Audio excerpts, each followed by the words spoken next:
Recording live from Glory Hole Studios in Chicago and beyond, this is Cognitive Dissonance. Every episode, we blast anyone who gets in our way. We bring critical thinking, skepticism, and irreverence to any topic that makes the news, makes it big, or makes us mad. It's skeptical, it's political, and there is no welcome mat. Today is Friday, December 13th, and Tom is not with us this week. Tom is dealing with some sickness in his family right now, and he is not with us this week. He could not make a show this week. So I had to reach out to an author I know, one Dr. Aaron Rabinowitz, and we are going to be talking about an article that he posted in The Skeptic UK.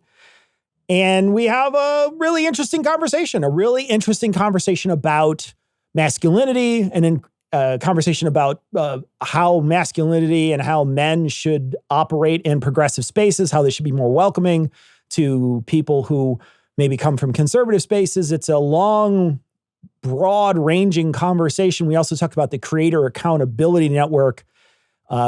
So let's get right into it. Here's the interview.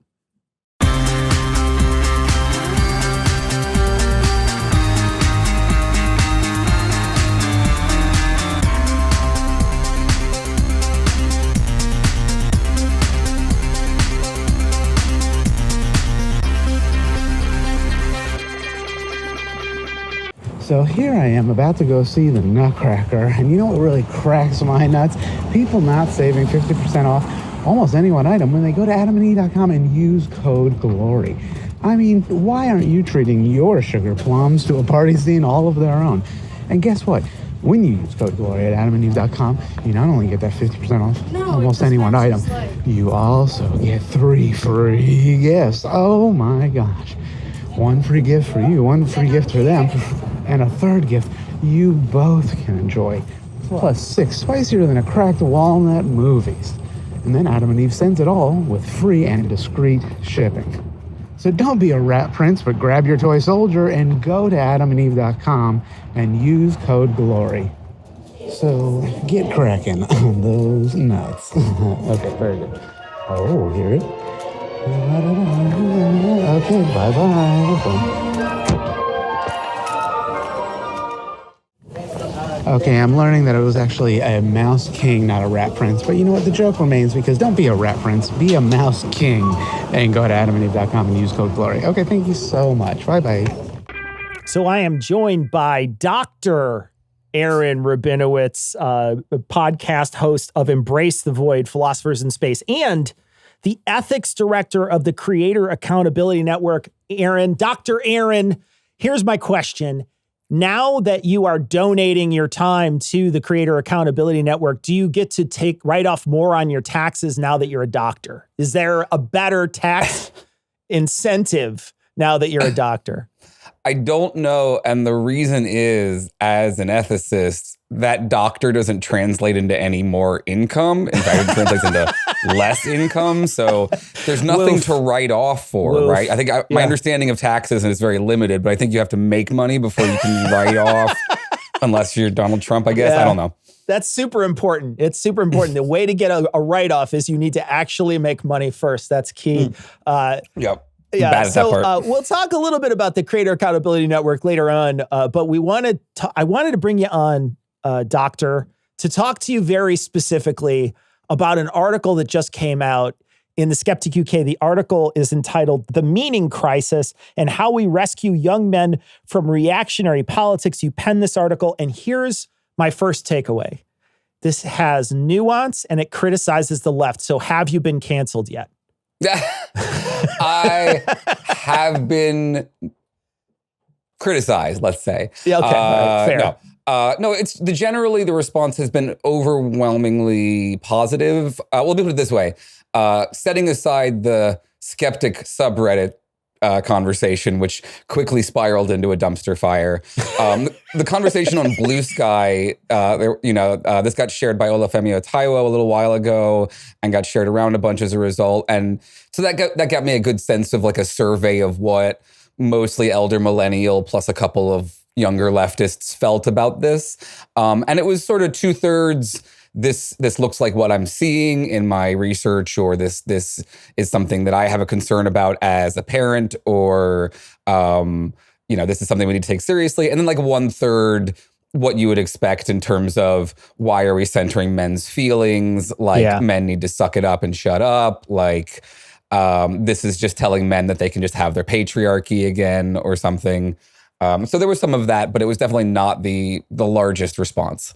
I feel like when I read it, I was very conflicted in a lot of ways. And I think this piece is very challenging in that way, because many of us that, when we deal, like a lot of us people who are on the left, there are a lot of very hard lines that are drawn. And those hard lines are sometimes really hard to cross. And so, but before we get into any of that stuff, why don't you just summarize the piece so we can start talking about the meat of it?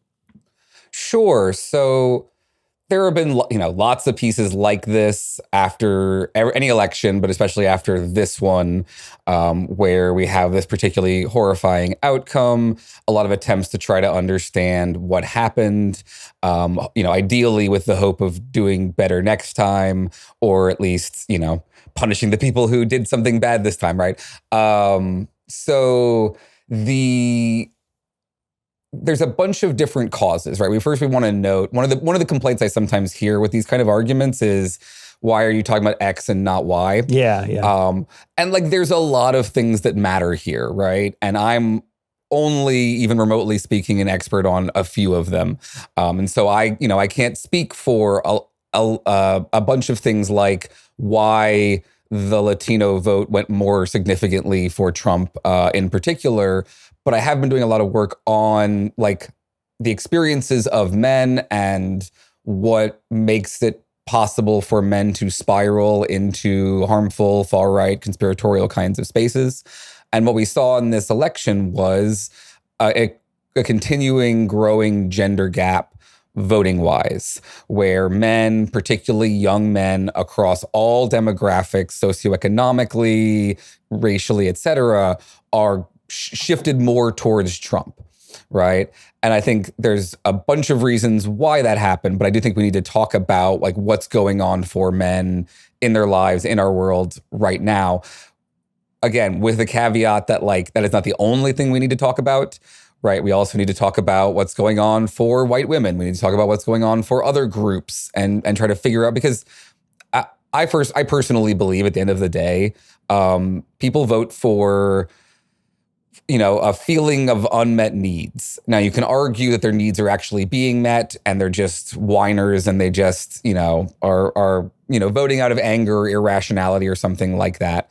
But I think for a lot of people, the votes sort of reflect a lack of felt meaning in their lives and a lack of other kinds of meaning-making narratives in their lives, and that this feels like a way to fight back against that.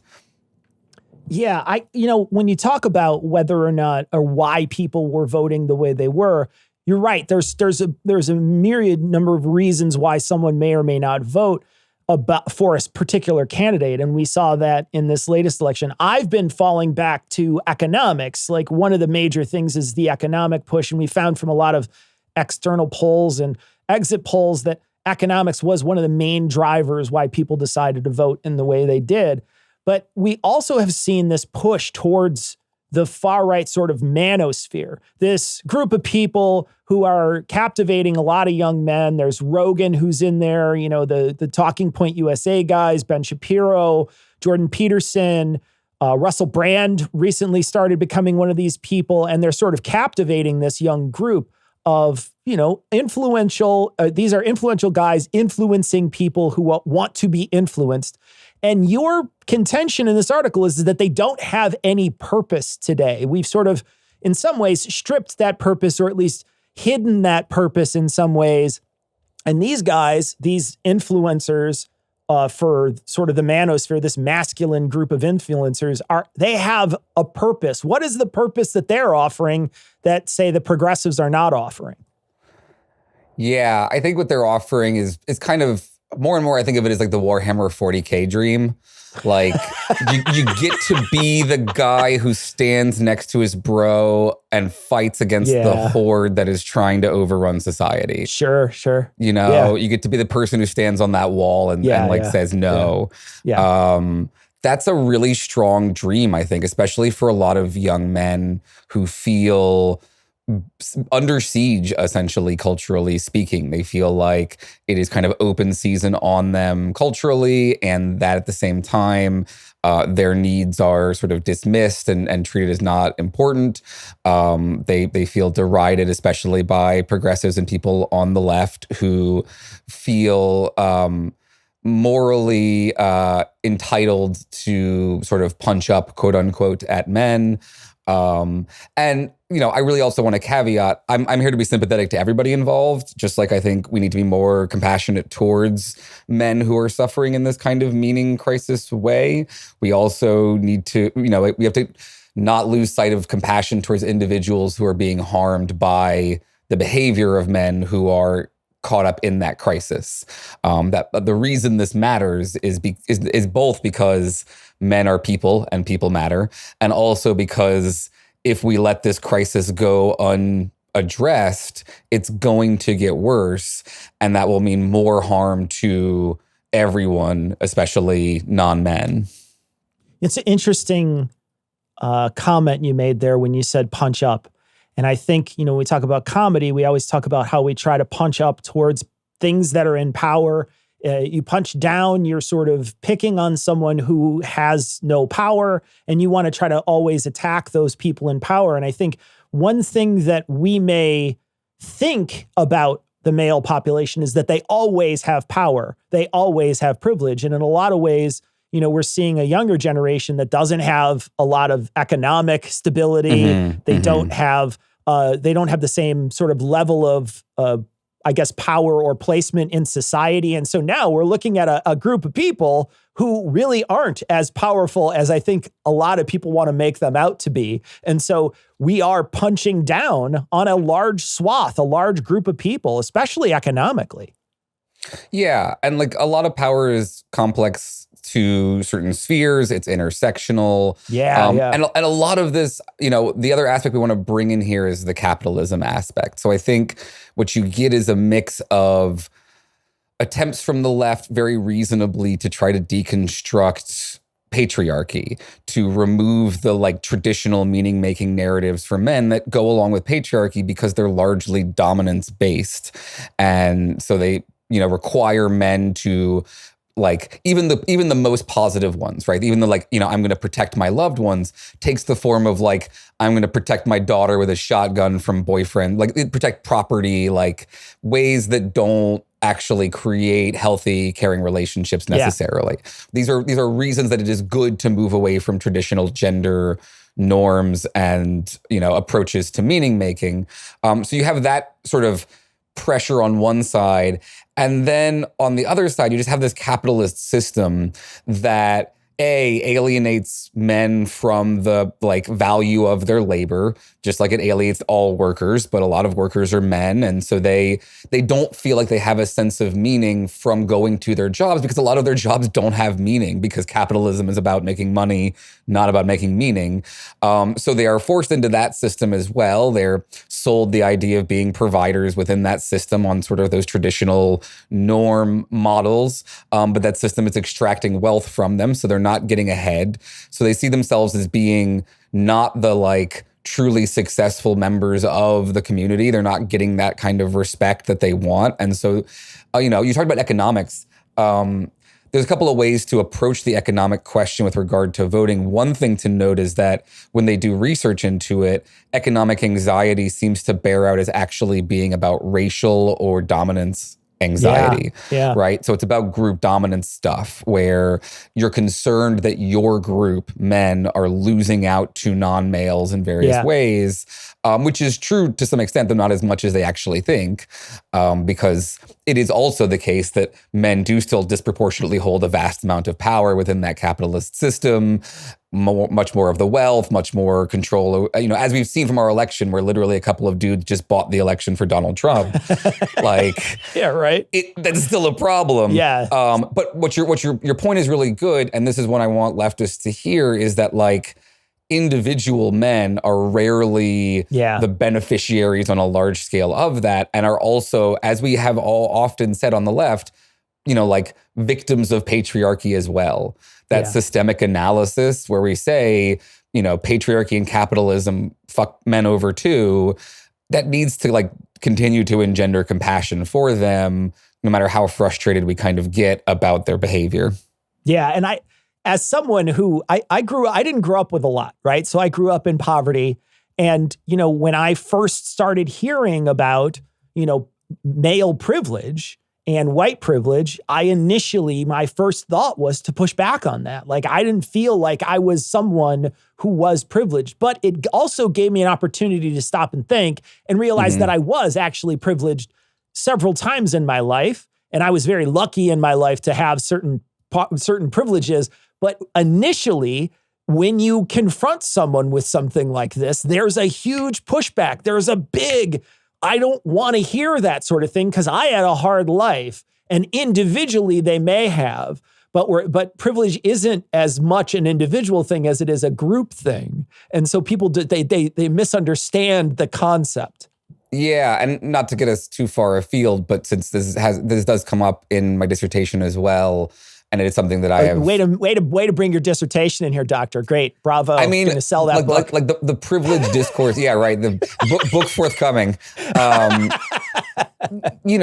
Privileged discourse, I think, is problematic because it creates that reaction. And I think there's a couple of reasons for that. I think the word privilege itself, we all, if we're honest, acknowledge sounds like negative, it sounds dismissive, it sounds, blamey in a kind of retributive, provoking kind of way. And it also, I think, has an all things considered conclusion sound to it, even though we recognize that in principle, most individuals experience a mix of privilege and marginalization in their lives. When we say that you're privileged because you're a man, it carries this sense of you have an overall privileged experience, right? Which may not be the case, right? What we want to really say, and this, I talk about luck as a better language for talking about this, and you were just, using that language, you switched to that language when you were, interpreting this stuff. Yeah.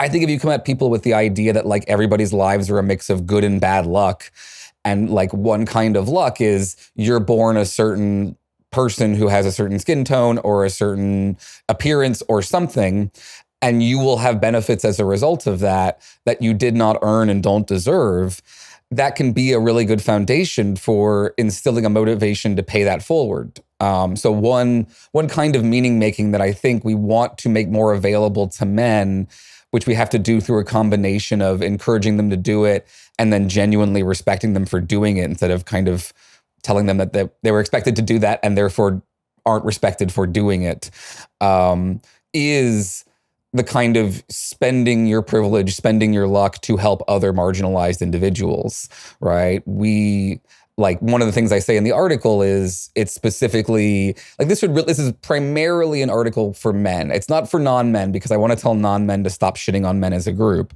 But the active work of helping men to not slide into these spaces, that active engagement needs to be heavily borne by other men in progressive spaces who don't really have the basis for compassion burnout that other people might have, and are more likely to be heard.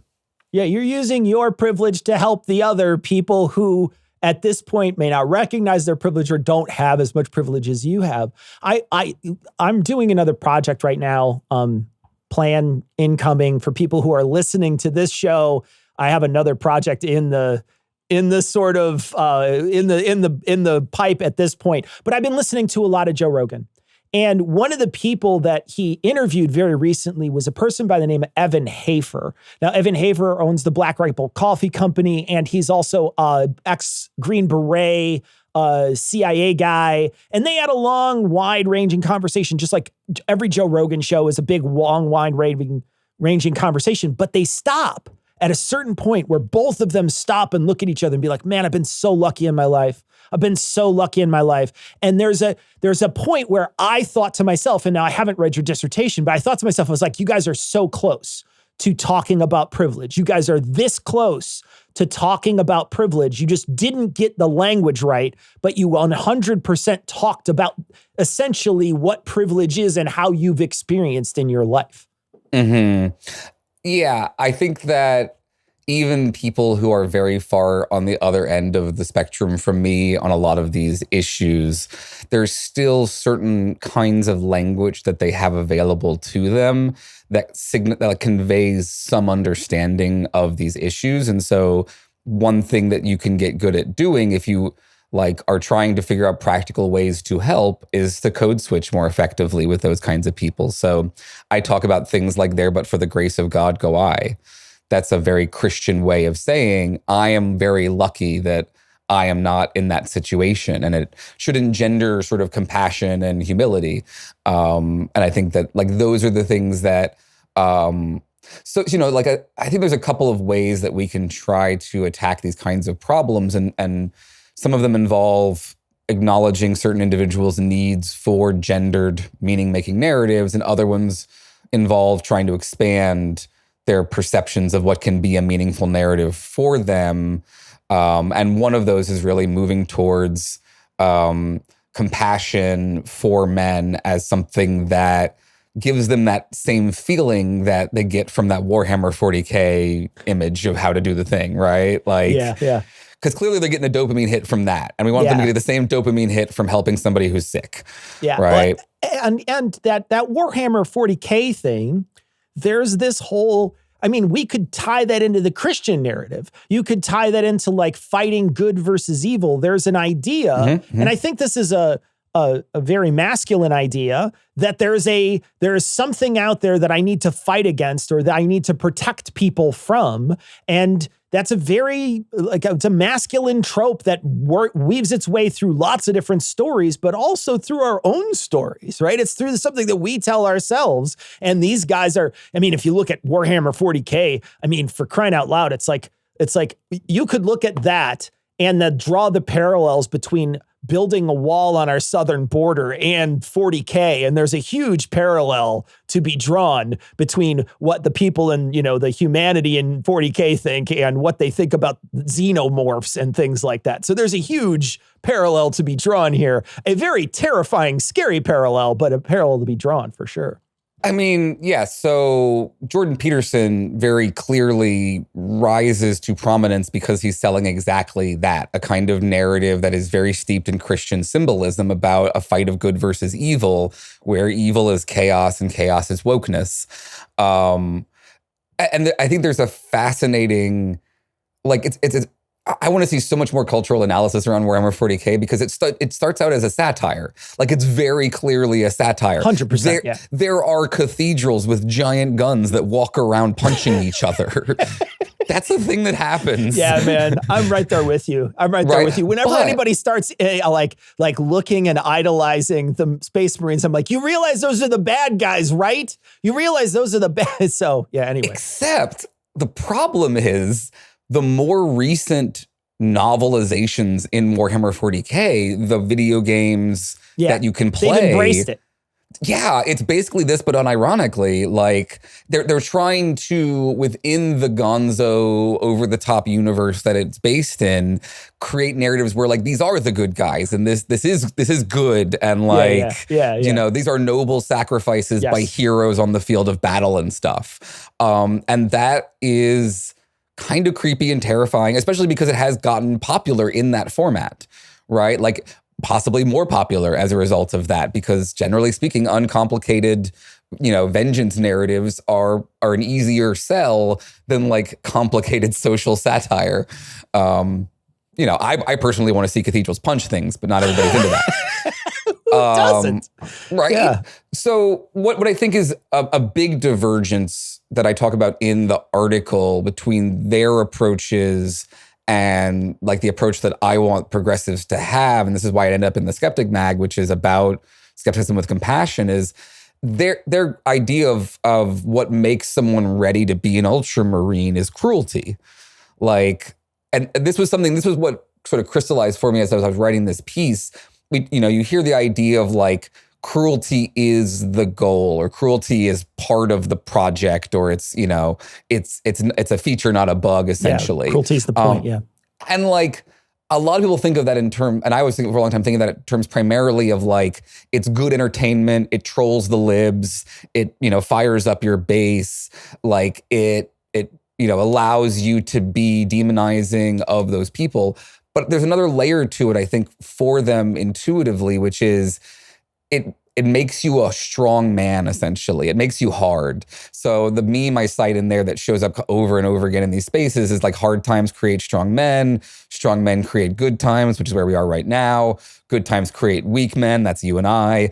And then weak men create hard times, right? Speak for yourself. I'm just saying, Tom's not here to fight me, so I can make that joke. Tom would be the strong one who would protect both of us right now. Shield us all. Yeah. So in their minds, I think, like, there's a whole coherent narrative where the woke at the gates, their weapon isn't violence, it's playing on your compassion in order to weaken society, in order to undermine its foundations. And so you have to be strong enough to resist their demands for respecting their pronouns or whatever, right? And so that gives you a way to feel like a strong person while still essentially largely being a keyboard warrior who's just online shitting on people who are asking for compassion and feeling like you're, every time you do that, you're shooting an orc in the head, essentially. Yeah. That's what they're selling, a shared online game experience of murdering faceless baddies. Yeah, you're the weakest person in the world typing on your thing, pretending you're the strongest. I want to talk about another meme you put in this article, and it's an image of Kevin Sorbo, which is amazing. And it's from Turning Point USA, and it says, and the quote here, I guess, is from Kevin Sorbo: "They know a society of strong men would never have allowed what's happening right now, and that's why they attacked masculinity first." What are they talking about right now? What does that even mean? I look at that and I'm baffled by it. They mean the overthrowing of all the traditional norms and replacing it with a communist empire where they're going to take away all your freedoms and guns and et cetera. This is essentially a version of you can't take away my guns. They're the thing that's going to protect me from the government when they come for me. Only it's, Sorbo's giant bicep instead of a gun. He's holding a bow and arrow. Same basic idea, right? It's the bicep that's really important. That's really what's shielding you. Because again, they have this cultural conservative view that survival of the fittest is about individual strength. And so if you teach men to not have individual strength, then that'll be the beginning of the end for society. Rather than there's a sort of hilarious underlying truth to what they're saying, in that there's a sense in which men have been domesticated by society over 40,000 years or something like that, where that is a good thing, though. Haven't we all? What is that? Doesn't make any sense. Sure. Right, we were co-domesticated with dogs, too. It's not a bad thing. It's just, it just makes us better at interacting with other people without fighting. Yeah, we were domesticated by cats so we could take care of them. That's the key. Cats are the ones that are in charge. Right. They're the ones who tell us what we need to do and when we need to do it. Now, cats are what make you weak. If you have more dog pets, then society will be strong and powerful.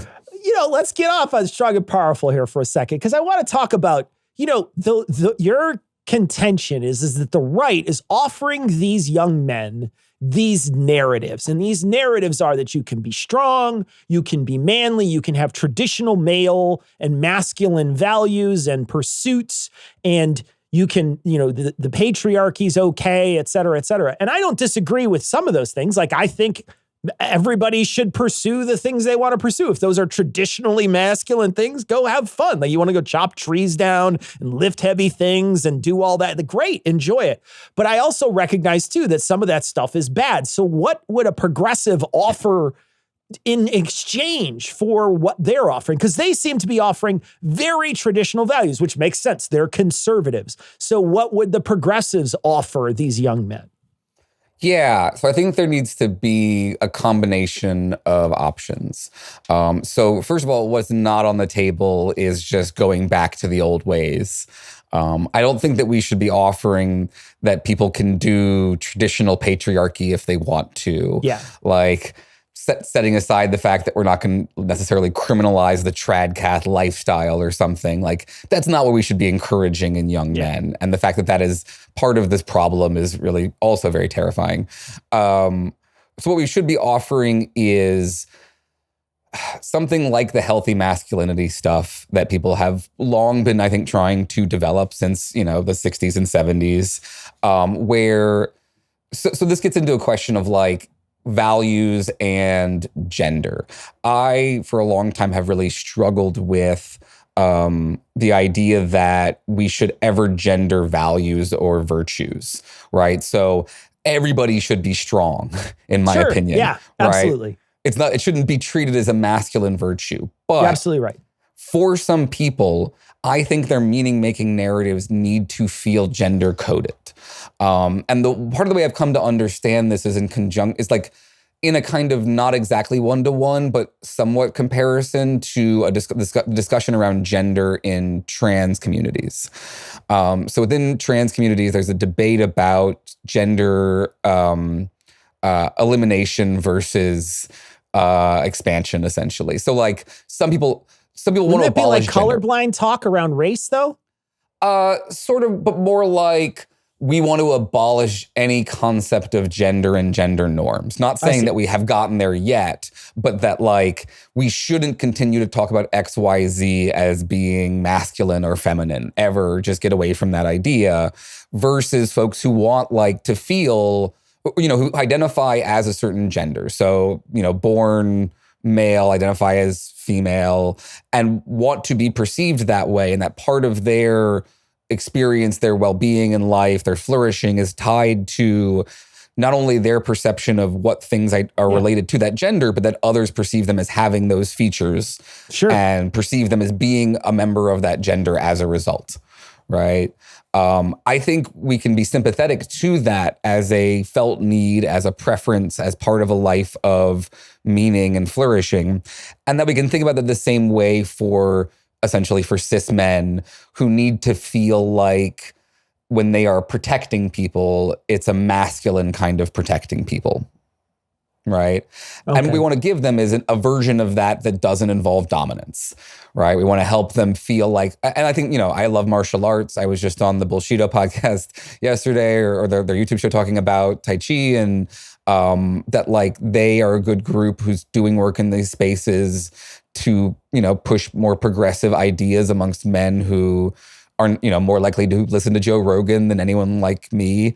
And that, martial arts can be one of many kinds of spaces where men can learn, to be honest about the difference between healthy and toxic masculinity, right? This is something that we talked about. Like some people will get really silly when you use the word toxic masculinity or the phrase toxic masculinity, as if they don't understand how qualifiers work, and that you're somehow saying that all men are toxic and not clearly distinguishing between a certain, but like if you have done any martial arts for any amount of time, spent any amount of time in a martial arts space, denying that toxic masculinity is not only a thing, but a huge fucking problem. Is in my opinion, the same as if you were in leftist spaces and then you pretend that people in those spaces don't shit on men for fun all the time.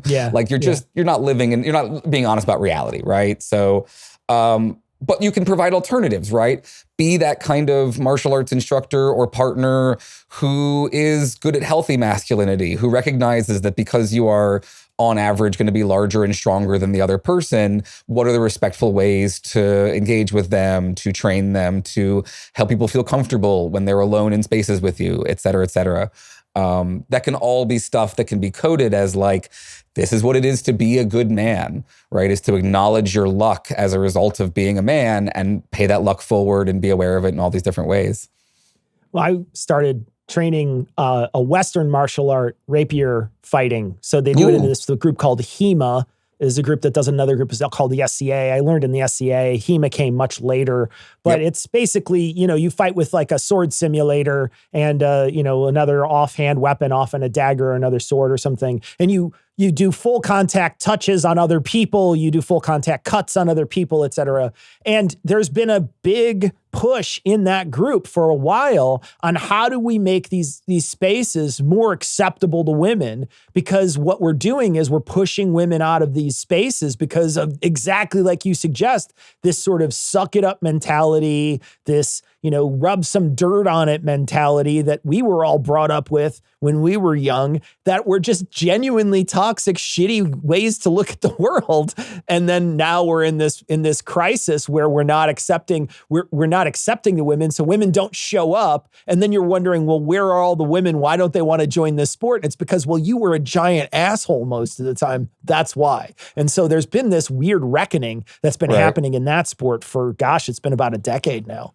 Yeah, and the SCA has its own problem with white nationalism and a lot of absolutely. Other sort of the SCA's got a bunch of problems. Don't get me wrong. SCA's got a ton of problems. One of them happens to be toxic masculinity. Other ones abound. But, the toxic masculinity problem is very similar, like you're describing, to the Nazi bar problem, as we've seen a lot of recently in the discussions around the exodus from Twitter, where the classic story, if there's a guy in the bar and the guy next to him sits down and the bartender pulls out the bat and is like, get the fuck out. He explains that he's a Nazi because he has a Nazi tattoo. And he's like, why don't you let him stay? Because he'll be back with his friends and then it'll be a Nazi bar. So if folks aren't familiar, it's the shorthand of Nazi bar is not just that's a place where a bunch of people who are Nazis hang out. It's that used to be a functioning place and they let some Nazis in and now it's not a functioning place anymore. Now it's not a functioning place anymore. Now it's a fucking Nazi bar. And it happens with toxic masculinity, right? If someone, especially if, the person leading a school has that kind of behavior, it will attract those kind of people and will push away people who are not of that form.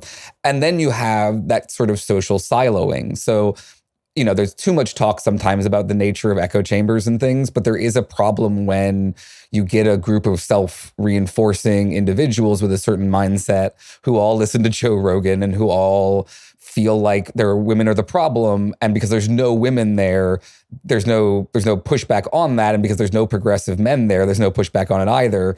And like that can be a space in which those mindsets can spiral, can snowball essentially. So yeah, you need to offer healthy alternative spaces for those sorts of things that, cater to that feeling of needing to be viewed as a man, as having some of those features while not being toxic about it. And then you need to be doing the work of helping men to value and feel valued by doing progressive work, the social justice kind of work that all of us should be spending more time on, service work and that kind of thing. And then there's the larger systemic solutions where you have to dismantle capitalism so that everybody's lives, because capitalism is alienating all of us from a life of meaning. Like we're all in a meaning crisis. Men are just in an acute one because of a mix of like they've had their traditional forms of meaning stripped away more substantially, whereas other people have been more enfranchised to have more paths to meaning than they did previously.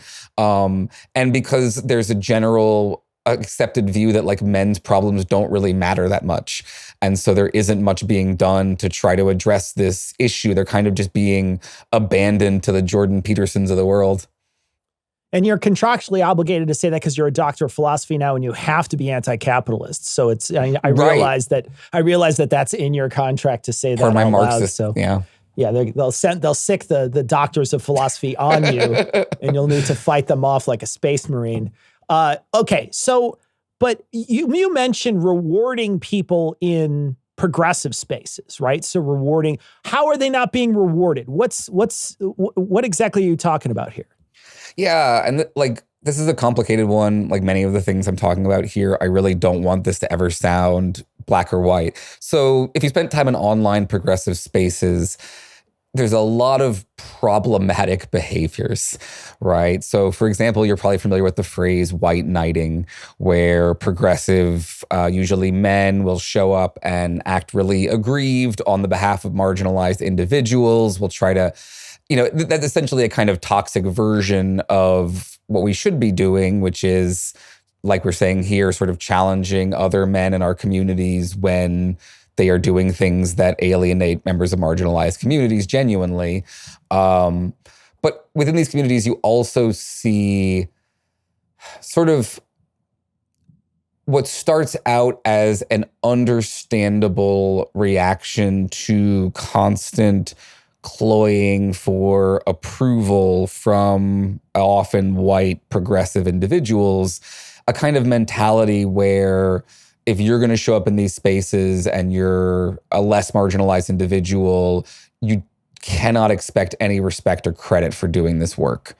Mostly what you can expect is to like get criticized a fair bit and often be corrected for not responding to that correction correctly. And that like, again, where much of this is coming from burnout from people who've explained the same thing over and over again. The effect it's having is people who want to be in these spaces and want to do work in these spaces are feeling alienated from those spaces. Are feeling like they're not welcome there because they're not, like to a large degree. Again, understandably, but if we are trying to include people in our coalition, right, there needs to be valuing and respecting of their work within these spaces as well.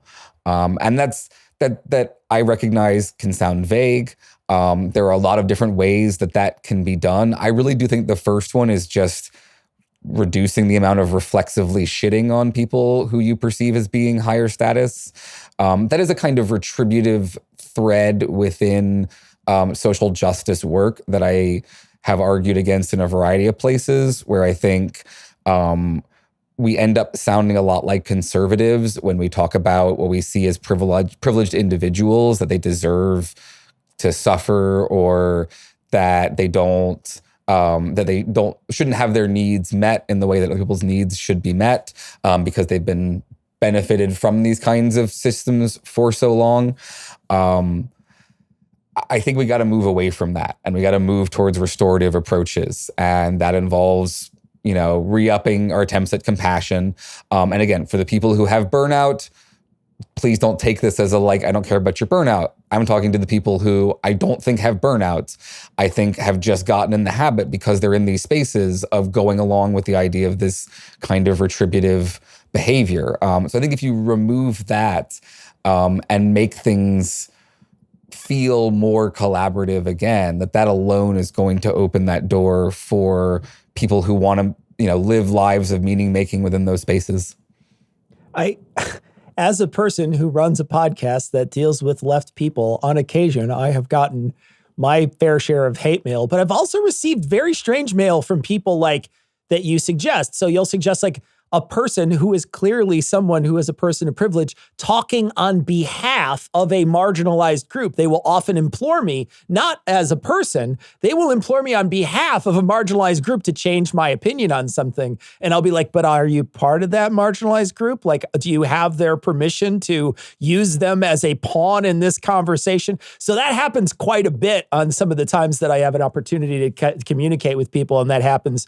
But one thing that pops in my head when you say this is it feels like we need an on-ramp for people who are progressive, right? So if you're somebody who is brand new and you're thinking maybe I might want to change who I am, there needs to be an on-ramp. And I think it's our job, yours, mine, and other males that are white males specifically that are in this group, to need to help shepherd those people and be the on-ramp to help them into this group, and not introduce them to these spaces that are sort of hardcore left that might treat them in some really negative way, because we need to, like, in some ways, protect those people initially so that they don't immediately reject all this ideology. Yeah, I absolutely agree. And it's something that is one of the themes within the work I've done on shows like Embrace the Void and Philosophers in Space. I have over the years gotten, I'm not nearly as big a show as y'all are, so it's a much smaller trickle of emails, but a trickle of emails from people essentially saying, I was on that spiral. I was an edgelord. I was, in proto-incel territory. Like, I was feeling that pressure, that crush, that meaninglessness. And then, I listened to your stuff, and it felt like someone who was in a progressive space who wasn't, telling me that I'm worthless, or, telling me that I'm a colonizer or something. And or that you didn't belong here too. right, or you didn't belong here. Oh, and that was also just showing compassion for the situation. And those people, some of them have gravitated towards the Philosophers in Space Facebook group, where, to go back to your question initially about cancellation, I got probably the most recent time that I got a lot of heat from the left was man versus bear discourse, which I don't know. You remember, I assume, right? That was woman would rather be in a forest with a bear than a dude. Yeah. Right. That swept the internet, is now endemic to our discussions about gender. I see it referenced on the regular, this is why women choose bears, that kind of thing. Sure. Yeah. I came up pretty strongly against bear discourse. I thought that it was bad. Actually. You did. I did. Wow. I was totally on the bear side. 100%. Oh, okay. Yeah. No, I was like, this is a bad way to talk about this. Because what it's trying to do. Do you think it's talking about it toxically in some ways? Yeah, I do. I think it is. I think what it's I'm trying gonna get to. so much hate mail for this segment. Yeah, oh my you God. are. You're totally fucked now, I can't buddy. wait. I can't wait to throw it all away. Go ahead. So it's so good to reinvigorate. But this is what I mean when I talk about we need to not shit on men as much in these spaces reflexively. Bear discourse was so much about shitting on men. And I quietly heard from a lot of men who were like, I appreciate you pushing back on this because I agree with you, but I don't want the hate publicly. Sure. And I also saw a lot of men saying a lot of very silly things in order to try to rationalize what was going on.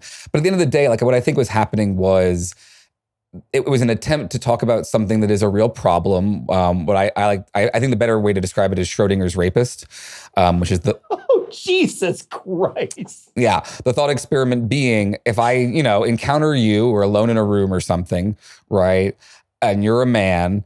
I don't know if you're a rapist or not, right? Yeah, sure. Nobody looks like a rapist, right? There's no test visually for this. No. So you're essentially, until it happens or it doesn't, I have to be concerned about that. And that is what we mean when we talk about women sort of learning early on that they have to be careful about men in general as they go through life. That is a reasonable thing to point out.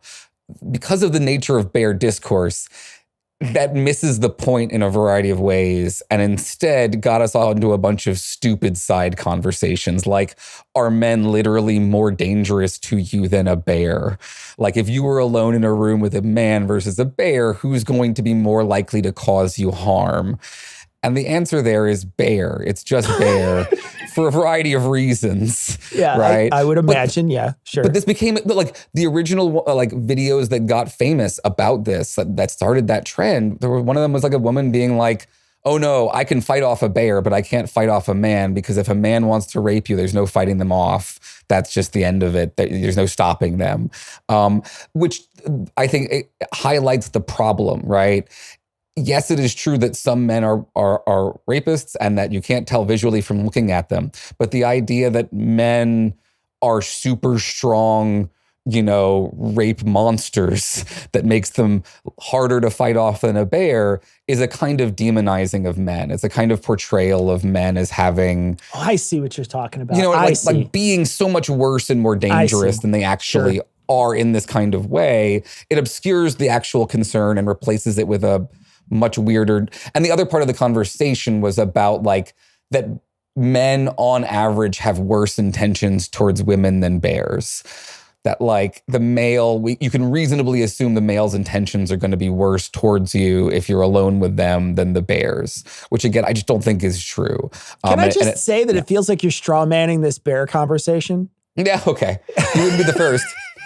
My first thought is I get it on the 3,000 foot level, but when I drive down into it, it doesn't make any sense. But I think it's a fair comparison in the sense that it shows that women sometimes have some great fear of men and they can't say that out loud. So that shorthand for that conversation makes it so that women feel safe about talking about how sometimes they feel in very dangerous situations with men that could be very normal situations. Absolutely. And that's why I offer Schrodinger's rapist as the alternative shorthand. I don't know that yours is better. I don't know that that's better. Because I really do think shorthand still convey more content than just what you were describing I there. see. Yeah. Different language means, comes across differently to different people. What a lot of men heard is every single woman thinks that I am more dangerous to them than a bear, which it just isn't true. We are pro-social creatures. I don't want to get into the weeds about how much a bear can eat or how dangerous a bear is. Or the fact that they can run 30 miles an hour. 30 miles per hour. Okay, we're getting in the weeds about how tough bears are. Here's the important part. What we need is a space marine to take care of all those bears. Right, this is where the ultramarines come in. 100% safe. Okay, what I want to point out is that we've lost sight of the fact that what we said earlier is true. Men are socially domesticated, right? We are pro-social creatures. By and large, men do not want to cause harm because by and large, humans do not want to cause harm. It is physically unpleasant for us to do so. It is why we have to learn legitimizing narratives like belief in God and free will and garbage like that for us to justify harming each other. So that's a difference between you and the bear, right? Think about it this way. If you happen to get caught between the bear and their bear cub versus between a human male and their human child. And my sandwich. Go ahead. Right. Which of those situations is worse for you? It's the one with the person who you can't communicate with and who is far more likely to just go through you to get to their cub, right? Because they're totally not pro-socially evolved creatures like a human male. So again, this is important because I get a lot of messages from really anxious men who are like, I already have social anxiety and I want to try to interact with women and be in progressive spaces and do these things, but I can't cope with this being constantly attacked or shit on if I slightly get something wrong or, constantly hearing that people think about the people who have trouble going out in public and then see a million women say, I think you're as scary as a bear. It probably makes them less likely to go out in public. That's fair. I think that's fair. So at the end of the day, what we can say is, look, individual men can be dangerous. Talking about men as a group in this kind of way is probably more likely to be harmful, is probably stereotyping, just like if you were talking about a race or any other homogenous, a non-homogenous group of people, like religious people. You shouldn't be talking about all religious people in X kind of way like this. And the same thing, like what we've lost sight of is that doesn't apply to men. And I think we should get back to that. I think that's a great point. And I definitely think if you have problems with what Aaron said, you should send him messages for sure. This is not my portion of the show. This was Aaron's portion of the show. So if you have some real issues, especially how Aaron comported himself on the show, he is looking for that kind of feedback all the time. So I just want to mention that out loud. I'm a credentialed creator. You can make a report. Yeah, no, this is a perfect way. You could just send any problems you have. Let's talk about how to make a report about me now. Let's do it. Yeah, we could send any problems you have with this episode, send them to the Creator Accountability Network, and then Aaron can just delete them from the server before they come in. It'll be perfect. Hey, this will be a really good test of our checks and balances system to make sure that I don't have access to the report ahead of time. To the reporting structure. Exactly. Yeah, and that I am excluded from the decision making. Other people can analyze what I've said here and decide if it is in fact bigoted in some way, and we can discuss.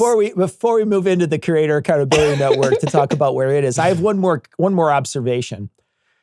Is this why many of these creators, Joe Rogan in the past has come out and felt like he was pretty atheist in the past. He seems to be, at least from a couple of shows that I've been talking about, seems to be talking more about Christianity and more about that sort of thing. We're seeing more of this come up, like with Russell Brand, for instance, who now is reconverted to Christianity. We're seeing this sort of Christian message pop up.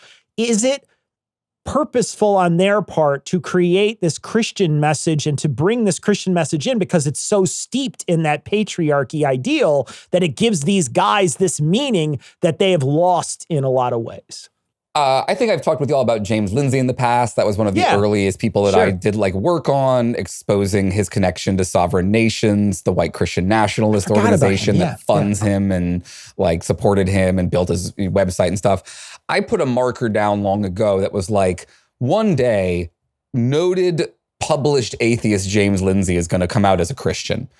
And everyone was like, that'll never happen. What are you talking? And like every day, like every week since, someone's like, is this the one? And they'll send me a message where he's like dabbling in cultural Christianity or talking about how the loss of Christianity may have been the beginning of wokeness, or, you know, and I'm like, no, until he actually says the words, he hasn't done it, but he's going to do it. And, you know, I don't know if he ever actually got there or not, because I stopped following him a while back because people stopped disagreeing with me that he had gone so far off the rails. But I do think he is indicative of the trend line of anti-woke to anti-woke Christian grift. And there's probably a couple of reasons for that. One is what you're pointing out there, which is just there's psychological correlations between belief in like regressive ideas, authoritarian stuff, belief in religion, and belief in like going into those kind of Christian spaces. So those things are going to hang together because they all create permission structures for dominance. Then there's also, I think, the Jordan Peterson effect. I think like there's a reality where early influencer bias, essentially. Jordan Peterson is one of the most successful, most of impactful anti-woke people. He's been on all the shows. He's the leader of the sense maker movement, et cetera.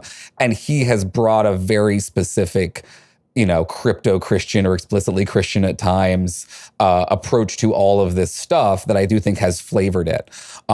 Then you also have the fact that much of this is like a thin veneer covering endless depths of white Christian nationalist violent tendencies. And so you've got your Deus Vult people underneath all of this. I'm going to post pictures of the Crusaders standing up to again, your classic Warhammer 40K mindset, right? Yeah, absolutely. It's just That's Crusaders all the way down. That they pulled it off though. Right. And arguably, it's hilarious with the 40K stuff because in the 40K universe, the Imperium, the humans, everybody's bad in that universe, but a lot of folks have gotten the impression they're actually the good guys. They are technically an atheist culture, but are also a religious culture because they all worship the God Emperor. Wow. Right. So they are like a nominally secular, but actually incredibly zealous religious culture. Sound familiar? Yeah, man. God, Jesus. I hate that so much. I had an anti-woke Warhammer 40K guy on my show. Everyone should listen to the interview. It's a great, fun debate. He at one point argued that I was wrong to suggest that it was being picked up by people as white Christian nationalist symbolism because technically the God Emperor said that he's not a god before he was enthroned on his God Emperor throne and referred to as the God Emperor for 10,000 years. Yikes. Yikes. Yeah. And we sacrifice 10,000 psychers every day to pour blood on his throne or whatever. Yeah. Amazing. Amazing. All right, let's get into the Creator Accountability Network. Okay. Let's talk about that briefly. So where is the Creator Accountability Network? How's it going? I know that it started off and I know Tom and I are credentialed. Several other people are credentialed now. Tell us how it's going. Yeah, I would say it's going well. It's going a little slowly, but that is just a mix of us being a largely volunteer organization and the complexities of what we've put together for the sake of making sure that everyone is treated properly. So that includes sort of the training and onboarding of creators, helping them understand the agreement that they are signing up for, all that sort of stuff takes time. So Sarah, the executive director, and I have done a lot of those trainings.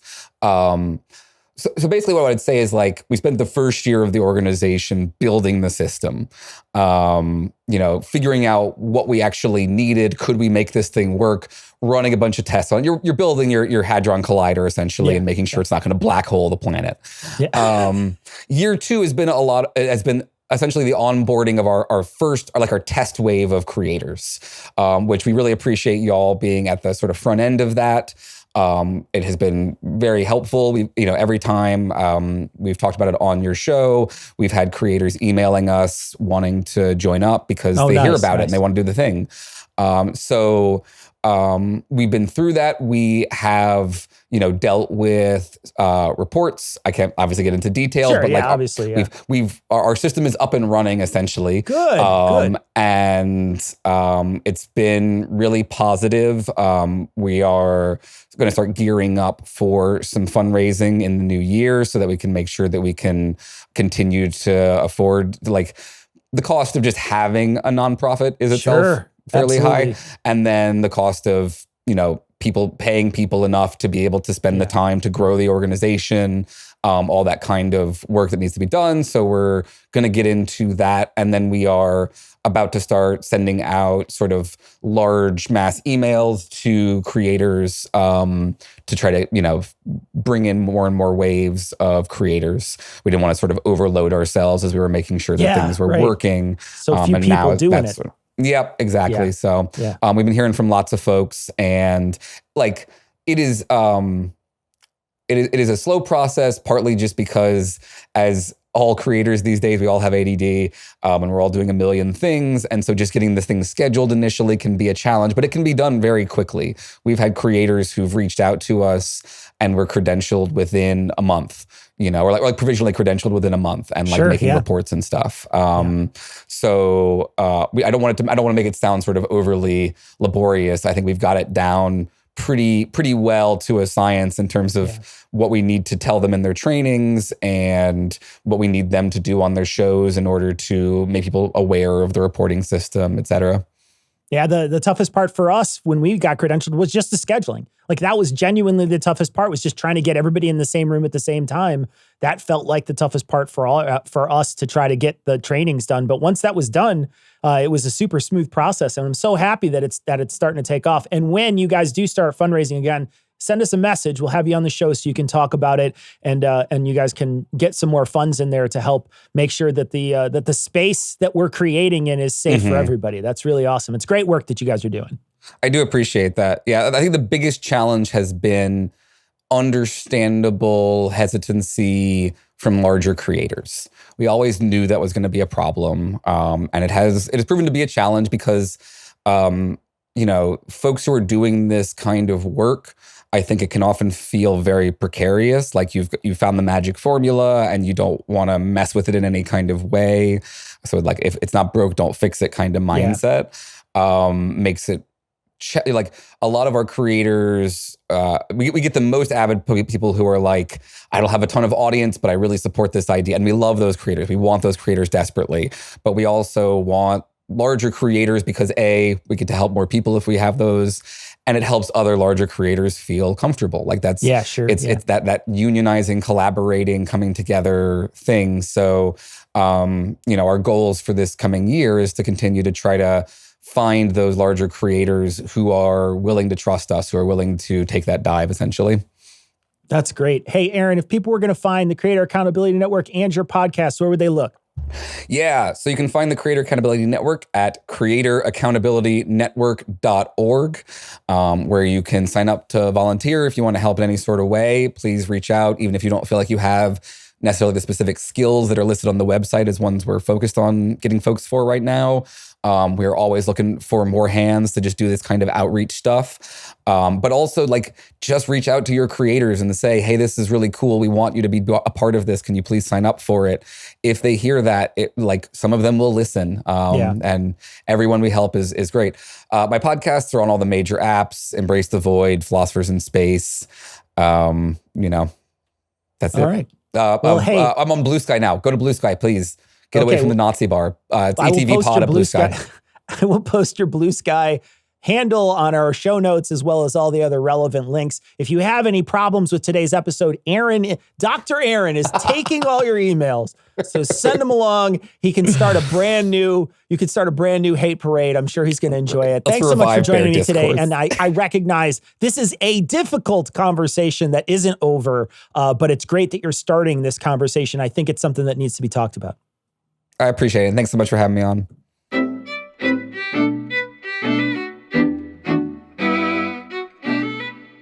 All right, so that's going to wrap it up for this week.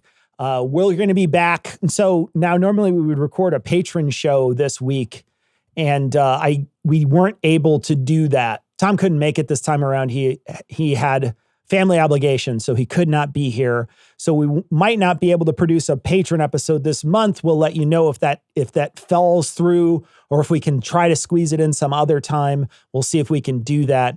But we hope that you recognize that we're on a stranger schedule because Tom's family obligations and the difficulty Tom's having at home. We, of course, wish Tom and his family the best. And if you want to send him a message, he will read it. Send it to dissonance.podcast@gmail.com. Tom, of course, will read that message. He will see it in our inbox and he will read it. So feel free to send that message to him. And with that, we're going to leave you, like we always do, with the Skeptic's Creed. Credulity is not a virtue. It's fortune cookie cutter, mommy issue, hypno-Babylon bullshit. Couched in scientician, double bubble, toil and trouble, pseudo quasi alternative, acupunctuating, pressurized, stereogram, pyramidal, free energy healing, watered downward spiral, brain deadpan, sales pitch, late night info docutainment. Leo, Pisces, cancer cures, detox, reflex, foot massage, death and towers, tarot cards, psychic healing, crystal balls, Bigfoot, Yeti, aliens, churches, mosques and synagogues, temples, dragons, giant worms, Atlantis, dolphins, truthers, birthers, witches, wizards, the complete plans, security system, soup to nuts, shaman healers, evangelists, conspiracy, doublespeak, stigmata, nonsense. Expose your sides. Thrust your hands, bloody, evidential, conclusive. Doubt even this. Thanks for tuning in. If you enjoyed the show, consider supporting us on Patreon at patreon.com/dissonancepod. Help us spread the word by sharing our content. Find us on TikTok, YouTube, Facebook, and Threads, all under the handle @DissonancePod. This show is CAN credentialed, which means you can report instances of harassment, abuse, or other harm on their hotline at 617-249-4255 or on their website at creatoraccountabilitynetwork.org.